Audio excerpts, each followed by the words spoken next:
ونصلي ونسلم على رسوله الكريم أما بعد فأعوذ بالله من الشيطان الرجيم بسم الله الرحمن الرحيم وما كان الله ليعذبهم وأنت فيهم وما كان الله معذبهم وهم يستغفرون صدق اللہ العظیم۔ بھائی دوستو بزرگو، آج کل ہر دوسرا تیسرا بندہ تقریباً سارا معاشرہ ہی اس بات میں مبتلا ہے کہ ہر لمحہ پریشانی کی حالت ہے، چاہے مال و اسباب ہیں تب بھی پریشان ہے، کچھ نہیں تب بھی پریشان ہے۔ تو قرآن پاک میں اللہ پاک نے دو چیزوں کا ذکر فرمایا کہ جب تک اللہ کے نبی آپ کے درمیان موجود ہے آپ کو عذاب یعنی آپ کی امت کو عذاب نہیں ہوگا، اور اسی طرح جب امت استغفار کرتی رہے گی وما کان اللہ لیعذبہم وانت فیہم وما کان اللہ معذبہم وہم یستغفرون، یعنی جب تک امت استغفار کرتی رہے گی اس کو عذاب نہیں ہوگا، مطلب پریشان نہیں ہوگی، مشکلات نہیں ہوگی، بے برکتی نہیں ہوگی۔ آج دیکھیں گھر میں سارے کمانے والے ہوتے ہیں لیکن پھر بھی بے برکتی ہے۔ گناہ ایک ایسا زہر ہے جب انسان کو لگ جاتا ہے، قرآن پاک میں ہے کہ کلا بل ران علی قلوبہم ما کانوا یفعلون، کہ جب انسان گناہ کرتا ہے تو ایک سیاہ نقطہ انسان کے دل پر لگ جاتا ہے، اور جب سیاہ نقطہ دل پر لگ جاتا ہے تو وہ جب گناہوں کی کثرت ہوتی ہے تو وہ سیاہ دبا بڑھتے بڑھتے یہاں تک کہ پورا دل جو ہے وہ سیاہ ہو جاتا ہے۔ اسی کو قرآن پاک نے کہا کلا بل ران علی قلوبہم ما کانوا یکسبون، یعنی انسان جو اپنے اعمال کرتا ہے اس سے اس کے جو دل ہے وہ سیاہ ہو جاتا ہے۔ پھر وہ سیاہ کس وجہ سے ہوتا ہے کہ انسان اپنے خواہشات کا غلام ہے۔ انسان جب اپنے خواہشات کا غلام ہو جاتا ہے تو پھر اسے اپنے خواہش کے علاوہ کوئی دوسری چیز نظر نہیں آتی، پھر وہ خواہش کا بندہ ہوتا ہے، رب کا بندہ نہیں بنتا۔ تو رب کا بندہ بننا ہے تو قرآن پاک نے کیا فرمایا، ان اللہ یحب التوابین ویحب المتطہرین، تو اللہ کی ذات اس بندے سے محبت کرتی ہے جو پاک صاف بھی ہو اور توبہ کرنے والا ہو۔ اللہ کے نبی نے حدیث میں کیا فرمایا کہ کامیاب ہے وہ شخص جس کے نام اعمال میں کثرت سے استغفار ہو۔ حضرات صحابہ کرام رضوان اللہ تعالی علیہ مجمعین فرماتے ہیں کہ ہم ایک مجلس میں اللہ کے نبی صلی اللہ علیہ وسلم کو 100 مرتبہ استغفار کرتے ہوئے سنتے تھے۔ استغفر اللہ الذی لا الہ الا هو الحی القیوم واتوب الیہ،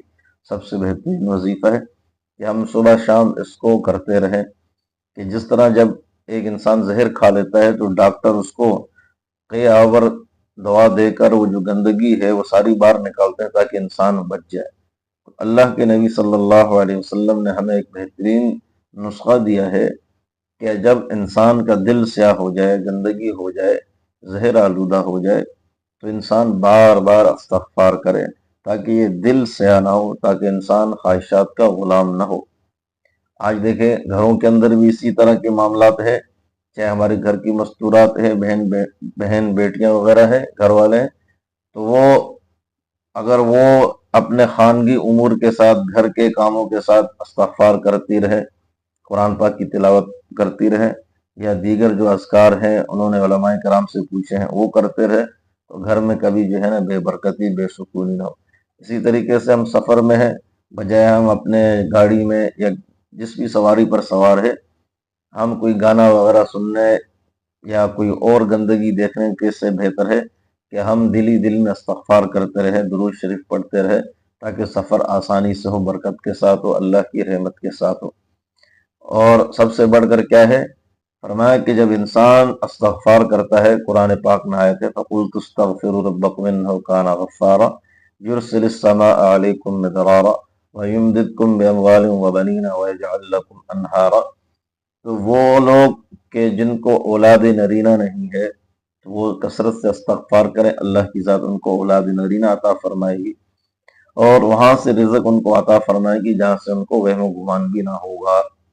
اب اس آیت میں کیا فرمایا کہ جب انسان استغفار کرتا ہے تو اللہ کی ذات اس کو معاف کرتی ہے، یعنی توبہ کے ساتھ وہ رجوع کرتا ہے اللہ کے ساتھ۔ جب توبہ کے ساتھ رجوع کرتا ہے تو کیا فرمایا کہ اللہ بارشوں کو برساتے ہیں، اللہ اس کے لیے باغات کو مہیا کرتے ہیں، پھر اس کو سنبھالنے کے لیے اس کو نرینہ اولاد عطا فرماتے ہیں۔ تو جن کو اولاد کی خواہش ہے تاکہ میرے گھر میں بیٹا ہو جو میرا وارث بنے، تو وہ چاہیے کہ کثرت کے ساتھ استغفار کرے، اور پھر بندہ جو ہے دعا بھی کرتا رہے کہ اولاد نیک ہو اور ماں باپ کے لیے جو ہے دنیا آخرت میں جو ہے اس کے لیے فائدہ مند ہو، وہ بھی کثرت سے استغفار کرتا رہے۔ اور سب سے بڑھ کر یہ کہ ہم جو کچھ بھی کر رہے ہیں یہ ہمیں فائدہ مند ہو، دنیا کے اندر بھی ہو اور آخرت میں بھی ہو، تو اس کے لیے بھی لازم یہی ہے کہ وہ چلتے پھرتے اٹھتے بیٹھتے استغفار کرتا رہے۔ کیا کیا استغفار کرنا ہے، یعنی کیا الفاظ کہنے ہیں؟ استغفر اللہ الذی لا الہ الا وهو الحی القیوم اتوب الیہ۔ اس کی مثال ایسی ہے کہ جس طرح کے جب جسم پر گندگی لگتی ہے ہم پانی سے دھو لیتے ہیں، بار بار دھوتے ہیں اس کو، بار بار ہم کبھی روز ہم غسل کرتے ہیں، کبھی دوسرے دن، کبھی تیسرے دن، کبھی ہفتے میں ایک مرتبہ کرتے ہیں۔ تو جب بندہ اس کو کثرت سے کرے گا تو دل اتنا ہی صاف رہے گا، دل جتنا صاف رہے گا ہم عبادت کے طرف اتنے ہی مشغول رہیں گے، نیکی کی طرف رہیں گے، ہم عدل و انصاف کی طرف رہیں گے، اللہ کی طرف رہیں گے، نماز کی طرف رہیں گے۔ آج کئی لوگ میرے پاس آتے ہیں، کہتے ہیں کہ بھی ہم نماز کی طرف دھیان نہیں ہے، عبادت کی طرف نہیں ہے، نیکی کی طرف نہیں ہے۔ وہ کیوں نہیں ہے؟ صرف اس وجہ سے نہیں ہے کہ توبہ کی، استغفار کی کمی ہے، کہ ہمارا دھیان گندگیوں کی طرف ہے، لہو و لعب کی طرف ہے، کھیل کود کی طرف ہے، اور دنیاوی مشاغل کی طرف ہے۔ تو بھائی دوستو بزرگوں، سب سے بہترین وظیفہ حیات کیا ہے؟ ہم کسی بھی قسم کی پریشانی میں ہو، کسی بھی معاملات میں ہو، تو پہلا کام یہ کرنا ہے کہ ہم اللہ کی طرف رجوع کرے، اور فرمایا کہ اللہ کو وہ بندہ بہت پسند ہے کہ جب بندہ رب کی طرف متوجہ ہوتا ہے، اللہ کی ذات کی رحمت اس کی طرف متوجہ ہوتی ہے۔ مشہور یہ بات ہے علماء سے، اہل اللہ سے، اولیاء سے آپ نے بھی سنی ہوگی کہ جب بندہ ایک ہاتھ اللہ کی طرف بڑھتا ہے تو اللہ کی ذات دو ہاتھ اس کی طرف آتی، بندہ چل کے جاتا ہے اللہ کی ذات دوڑ کے اس کی طرف آتی ہے۔ یہ اشارہ اس بات کی طرف ہے کہ بندہ جب رب کی طرف متوجہ ہو تو اللہ کی ذات فوراً اس کی طرف متوجہ ہوتی ہے۔ کسی مشہور بزرگ کا قول ہے یا حدیث ہے، کیا کہتے ہیں کہ جب بندہ رب کی طرف متوجہ ہوتا ہے تو آسمان دنیا پر اللہ کی ذات فرشتوں کو کہتی ہے کہ آج فلاں بندہ میرے طرف متوجہ ہو گیا، آج چراغاں کرو، آج اس نے مجھ سے دوستی اختیار کر لی، اب تم بھی اس سے دوستی کر لو۔ یہ کتنی بڑی بات ہے کہ اللہ کی ذات ایک انسان سے اتنا محبت کرتی ہے۔ اب چاہے ہم گھر کی مستورات ہیں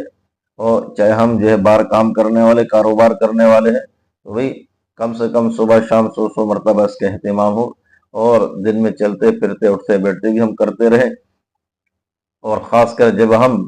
اپنی نماز سے فارغ ہوں نماز کے بعد بھی ہم کریں۔ جب ہم اس چیز کو لازم پکڑیں گے تو انشاءاللہ اللہ سے امید ہے کہ جتنی بھی پریشانیاں ہیں، بے برکتیاں ہیں، گھروں کے اندر معاملات ہے، اور اولاد کا نہ ہونا ہے، یا اسی طرح سے اور کوئی بندش رکاوٹ وغیرہ ہے، انشاءاللہ وہ دور ہوگی۔ اللہ سے دعا ہے اللہ پاک ہمیں عمل کی توفیق عطا فرمائے۔